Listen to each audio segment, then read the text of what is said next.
লড়াই করেছি, কোনোদিন থেমে থাকি। বাংলা বাঁচাও যাত্রা করেছে, কেন করেছে? মানুষকে জাগানোর জন্য করেছেন। গ্রামে গ্রামে পাড়া বৈঠক করছে, মানুষকে জাগানোর জন্য করছে।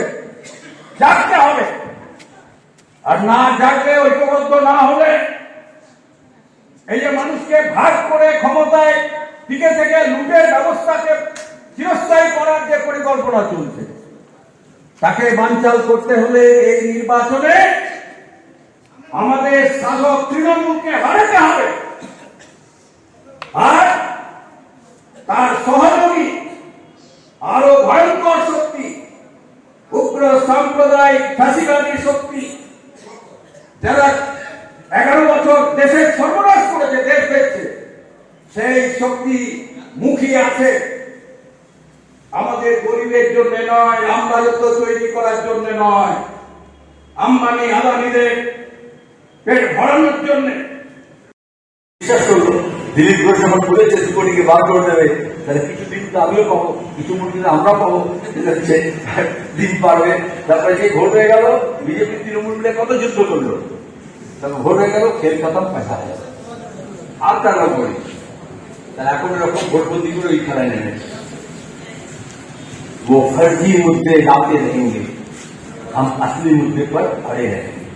একটা কবিতা হিন্দি, তার মনে হচ্ছে ফার্জি মানে নকল, ভুয়ো যেরকম বলে, তাহলে ওরা ভুয়ো বিষয়কে সামনে নিয়ে আসবে, আর আমাদের আসল বিষয়ে একেবারে কি বলে আমাদের টিকে থাকতে হবে, লেগে থাকতে হবে। আজকের মিটিংটা এই জন্য হচ্ছে, তাহলে আমাদের লেগে থাকতে হবে। দেবলীনা বলেছে, অজিত বলেছে, রাম বলেছে, আমরা কি কি বলবো, কি কি করতে হবে বলেছে।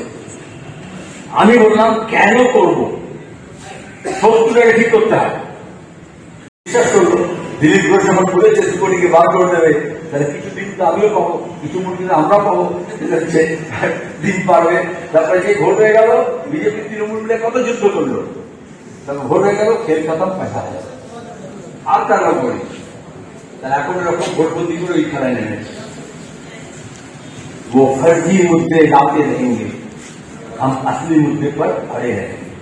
একটা কবিতা হিন্দি, তার মনে হচ্ছে ফার্জি মানে নকল, ভুয়ো যেরকম বলে, তাহলে ওরা ভুয়ো বিষয়কে সামনে নিয়ে আসবে, আর আমাদের আসল বিষয়ে একেবারে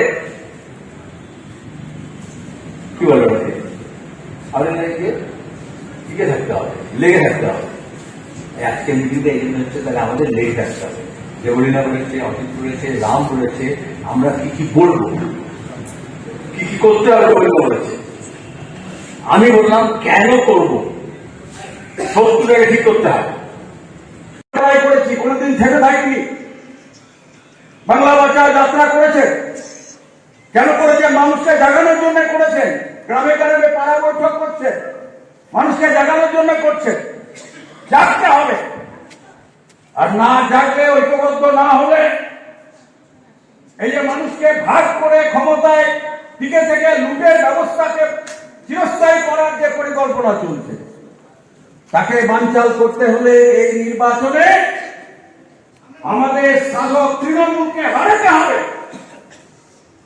আর তার সহযোগী আরো ভয়ঙ্কর শক্তি, উগ্র সাম্প্রদায়িক ফাঁসিবাদী শক্তি, যারা 11 বছর দেশের সর্বনাশ করেছে, দেশ দেখছে, সেই শক্তি মুখিয়ে আছে।